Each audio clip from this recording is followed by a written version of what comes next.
There are houses you pass your whole childhood in without ever fully knowing them. We moved into this house when I was 4. We left when I was 21. 17 years in the same walls, the same floorboards, the same particular creak the hallway made under any kind of weight. The house was built in 1924, and it carried its age the way old houses do, not in any dramatic, visible way, but in the way it responded to being lived in. Footsteps traveled through it.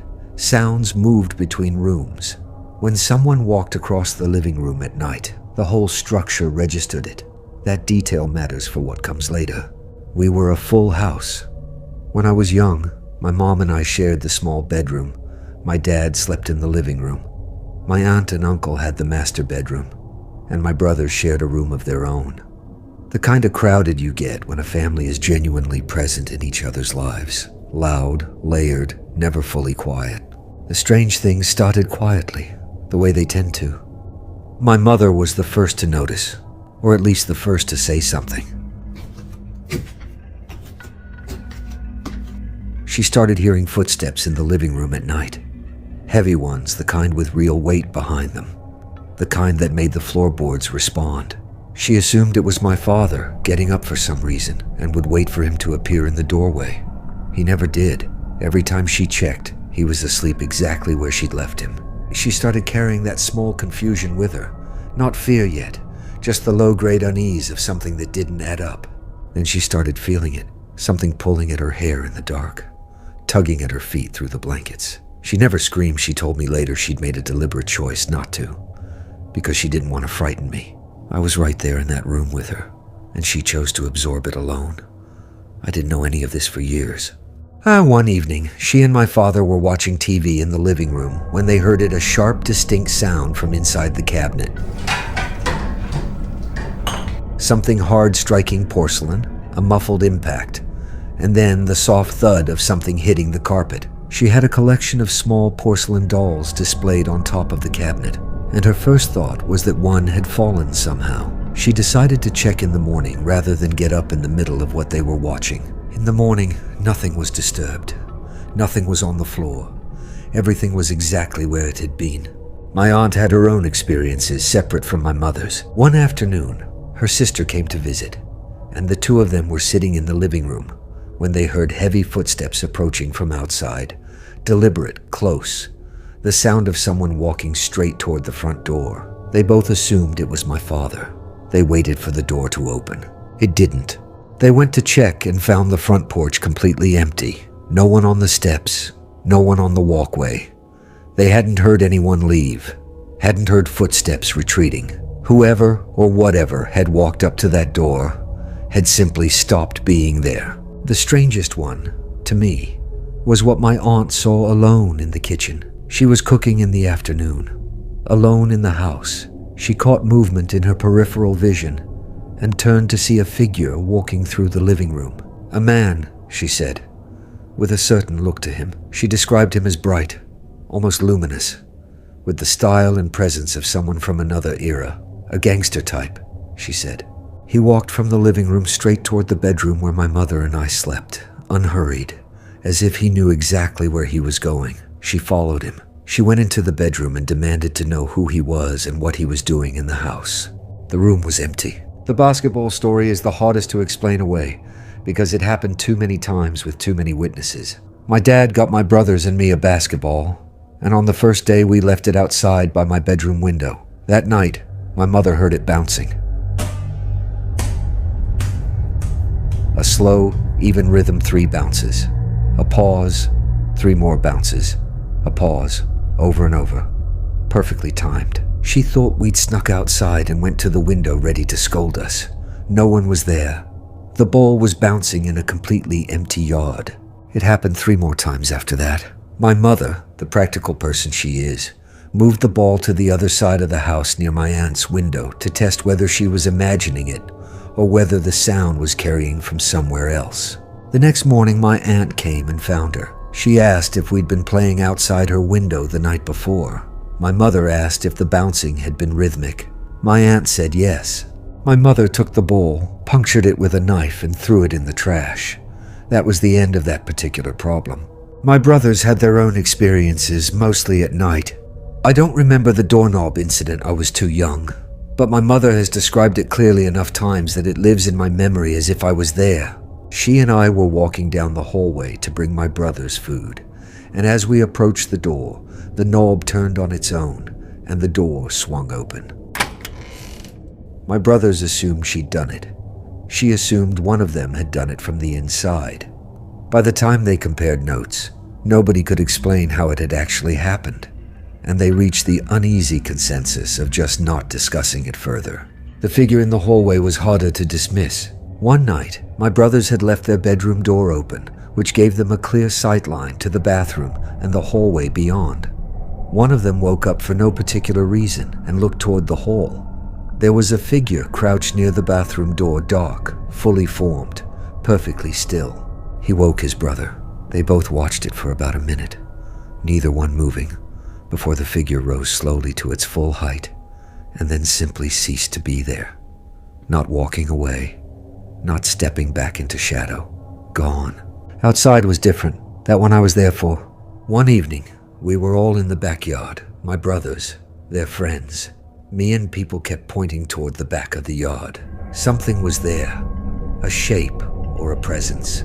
Enough to make everyone go still. My brother ran inside and came back with a flashlight. It wouldn't turn on. We stood there as a group, nobody willing to walk toward what we were looking at. The flashlight dead in my brother's hand. Eventually, we collectively decided that whatever it was, we didn't need to know more, and we went inside. My brother clicked the flashlight out of habit as we came through the door. It worked perfectly. The Mexico story is mine alone, and I've never fully made sense of it. I was around 8.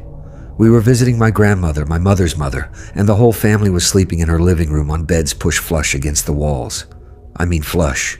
You couldn't have fit a hand between the mattress and the plaster. That's how tight it was. I was awake because I wanted to see my other grandmother, my father's mother, and I was watching the clock, waiting for it to be light enough to walk over. It was around 5 in the morning. My eyes had adjusted to the dark after hours of lying awake. The way they do, everything in the room had a dim blue cast, shapes distinguishable if not fully clear. I looked over at my mother. There was a hand emerging from the seam between her bed and the wall. Not a shadow, not a trick of light. A hand, solid black. A depth of darkness that had no business being in that room, reaching toward the back of her head as if it intended to grab her hair. I remember thinking, with the strangely calm logic of a child, how black it was. Everything else in the room was some shade of dark blue, the way night-adjusted eyes render the world. And this hand was simply black, the absence of anything. Then it turned. The palm rotated toward me, slow, deliberate, as if it had registered my gaze. And then it sank back down behind the bed and was gone. I didn't feel frightened. I remember that clearly, not fear, but confusion so complete it crowded out everything else. I kept thinking about the geometry of it, how impossible the space was, how nothing could have fit in that gap. By the time my father woke up a few hours later, I'd decided not to say anything to anyone. I didn't tell my mother for years. When I finally did, the look on her face told me she'd been carrying her own version of the same story, the hair pulling at night, the fear that something had attached itself to her specifically. She went quiet in a way that wasn't just surprise. She still goes quiet when the subject comes up. The end of it, back in our house, came through my father. For a long time, he was the skeptic. Nothing had happened directly to him, and in his view, that meant nothing had happened worth taking seriously. My mother, brothers, and aunt could compare notes all they wanted. His position was that old houses made noise, and tired people imagined things. Then he woke up to the footsteps himself, right beside him, in the hallway where he slept. The same heavy, deliberate steps my mother had been hearing for years. The next morning, he told her she was right. That same day, they walked down the street to the church and asked the priest to come and bless the house. He came that evening. He walked through the rooms, said what needed to be said, and left. After that, it stopped. Everything stopped. That simply. That completely. Whatever had been present in that house for all those years went quiet. I found out later, from people who'd known the house longer than we had, that an elderly woman had fallen in the bathroom and died there sometime before we moved in, and that a young man, a gang member by all accounts, had been shot and killed inside those walls. I think about the figure my aunt described, the luminous man who walked through the living room. I think about the crouching shadow my brothers watched rise and disappear in the hallway outside the bathroom. I hope the house finally gave them what they were looking for.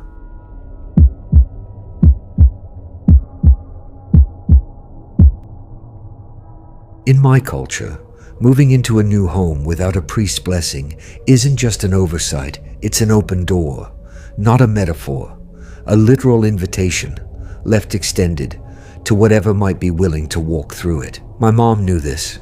We both did. But when she bought the house in Australia, we left almost immediately for a 3-month trip back home, and the blessing got pushed to later. Later became never. And by the time we came back, unpacked, and settled into the rhythms of a new life, we'd quietly stopped talking about scheduling it. I think about that a lot now. It was just the two of us in the house. My mom raised me on her own, so that's just how our household had always worked. She commuted into the city every day for work. Long hours, often not home until evening. I was in high school. Most mornings she left before me, which meant it was my job to lock up. Most afternoons I got home first, which meant I had 4 or 5 hours alone in that house every day before she came back. I'm giving you that detail for a reason. The first thing happened on an ordinary weekday morning. I'd walked to the end of the driveway, already running through my mental checklist for the day, when I felt that particular unease that makes you stop mid-step. That nagging certainty that I hadn't locked the front door. I walked back and tried the handle. Locked. I stood there for a moment feeling faintly embarrassed, then went on my way. That afternoon I came home to find the front door wide open. I stood in the driveway and stared at it for a long moment. The neighborhood was quiet, nothing obviously wrong. I went inside anyway, which I'll admit wasn't my smartest decision. I grabbed a knife from the kitchen and checked every room in the house before I was willing to put it down. Nobody was there. Nothing was disturbed or missing. Just a door that had been locked when I left and was standing open when I got back. I didn't tell my mom. She was stressed enough with work, and I didn't have anything concrete to tell her, just a door, and the faint possibility that I'd imagine locking it. The garage door started acting up a few days later, opening on its own, randomly, while we were home. We talked ourselves into a reasonable explanation, neighboring garage remotes operating on the same frequency, interfering with ours. It was the kind of explanation that works fine as long as you don't look at it too closely. We stopped looking too closely. About 2 months after we moved in, my mom woke me up in the middle of the night. She was standing in my doorway, and the look on her face wasn't the look of someone who'd had a bad dream. She asked me carefully, watching me, whether I'd come into her room earlier. I told her no, I'd been asleep. She made me swear it. I should explain why. I have a long history of pulling scare pranks on my family, a reputation I thoroughly earned over years, and she knew it. Whenever something genuinely frightened her, her first instinct was to check if I was responsible. I swore to her, completely honestly, that I hadn't touched her door. Then she told me what she'd seen. She's a light sleeper. She'd heard her bedroom door being pushed open, the specific sound of it, the slight resistance, the movement of air. She looked up and saw the silhouette of a boy standing in the doorway and assumed it was me. She asked what was wrong. She blinked. The doorway was empty. The door was still open. She called my name several times into the dark hallway. No response. That's when she came to my room. I convinced her she'd been half asleep. She went back to bed, but she never slept the same way in that house again. From that night on, her bedroom door stayed open and the living room light burned all night. A couple of weeks later, my mom's closest friend flew in from Malaysia to visit, bringing her teenage son and daughter, both around my age, people I'd grown up knowing. It was a good visit, exactly the kind of warm, chaotic, comfortable gathering that makes a house feel temporarily normal. One thing you need to know about the mom: she's genuinely, deeply, constitutionally terrified of anything paranormal. That had made her a classic target for her own kids' pranks over the years, and honestly for mine too. The four of us had a long, successful history of scaring her, which matters because when she started reacting to things in our house, our first instinct was to assume someone was still playing games. Nobody was. The first incident, my mom had fallen asleep on the living room couch while the four of us were playing cards at the dining table. She came out of the living room quickly, wide awake, eyes too wide. She asked who had tapped her shoulder while she was sleeping. We all looked at each other. She described it clearly. She'd felt a definite hand on her shoulder, opened her eyes, and seen 2 feet on the floor beside the couch. Then she blinked, and the feet were gone, and the room was empty. I talked everyone down. Half asleep, hypnagogic hallucination, the brain filling in sensory details as you wake up. It sounded plausible enough that it worked. The next day was harder to explain. My mom had gone out for groceries. Her friend was in the shower. The 3 of us, her kids and I, were deep into a FIFA match in the living room. No one had moved from that couch in at least 40 minutes. The bathroom door flew open. Her mom came out wrapped in a towel, furious, demanding we stop trying to scare her. She'd heard knocking on the bathroom door, persistent, repeated, and had told whoever it was to stop 3 times before giving up and opening the door herself. We showed her the game on the screen, the 3 controllers in 3 pairs of hands, the timestamp on the match. We hadn't moved. She slept with her lights on for the rest of the trip. After they left, things shifted. My mom seemed to stabilize. She went a while without incidents, and she was cautiously finding her footing again. But whatever had been happening in that house appeared to redirect its attention. Not to her anymore, to me. I want to be precise about this, because it matters. It never happened in the living room. The moment I was anywhere else in the house, my bedroom, the bathroom, the hallway, things started. The moment I walked back into the living room, they stopped. It began with panting, the kind of sound a person makes after running hard, that labored, rhythmic breathing. I'd be in my room and hear it clearly from the living room, get up to check, and walk into complete silence. Everything exactly as I'd left it. And then it escalated. Footsteps pacing back and forth outside my bedroom door. Pots shifting in the kitchen. The metallic ring of something falling. A sound I still think about, the unmistakable sound of a child laughing, right outside the bathroom door while I was inside. Every single time I opened the door and there was nothing. I kept it from my mom for weeks. She'd been frightened enough, and she was finally sleeping better, and I didn't want to take that from her. But eventually, I sat her down and told her everything. That was the day we decided it was time to call our priest. It was also the night our friends came for dinner. It started as a normal evening. A Malaysian family, close friends of ours, came over for dinner, the dad, the mom, and my best friend. We ate well and talked about home, the easy conversation of people who share a cultural shorthand, and the dad was in the middle of telling a story when he just stopped. His face went blank first, then tight. His eyes dropped to the table and stayed there, and his expression shifted into something I can only describe as contained distress, a person managing something privately that was happening very publicly. His wife and my friend kept eating as if nothing unusual was happening, which I found more unsettling somehow than the moment itself. Then he came back, picked up the story exactly where he'd left off. He looked at my mom and me, registered our expressions, and went quiet again. His wife put her hand on his arm and said simply, "Just tell them." He hesitated for a moment. Then he told us about his life. He'd been religious since childhood, deeply, practically religious, in the way that shapes a person's entire orientation toward the world. He meditated consistently, maintained a spiritual practice, and somewhere in his mid-20s, something in that practice opened into something else. He began to see people that others couldn't see, on his street, in the park, in houses he visited, sometimes sitting on people who didn't know they were carrying something. He said spirits found him because they could tell he was aware of them. They followed him because they wanted help crossing over, and most of the time, there was nothing he could do. People who die before their time have to wait, and his seeing them doesn't change the waiting. Back in Malaysia, he'd been called on regularly to help families dealing with what we'd been experiencing. He'd helped a great many of them. Then he looked at us and asked, "Have you performed prayers for your house yet?" My mom wouldn't answer until he explained why he was asking. He said he didn't want to alarm us, but that if we hadn't, we really should. She pressed him. He conceded. He said that the moment he'd paused during dinner that had been a visit, the same presence he'd seen standing at our front door when they arrived. My mom told him everything. I told him everything I'd been keeping from her.